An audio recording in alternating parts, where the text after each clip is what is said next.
Hi అండి అందరికీ. ఏం వండాలా అని ఆలోచిస్తున్నారా?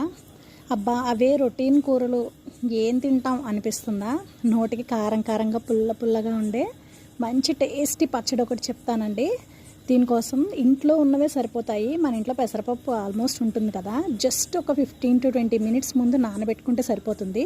నానబెట్టిన పెసరపప్పులో చూపిస్తున్నట్టుగా మీరు తినే కారం, ఎండుమిర్చి, ఉప్పు, జీలకర్ర, ఇంగువ, ఇంకా మనకి పుల్లగా కావాలి అంటే లెమన్ అండి. పులుపు ఇష్టం లేని వాళ్ళు లెమన్ వేసుకోకపోయినా పర్వాలేదు.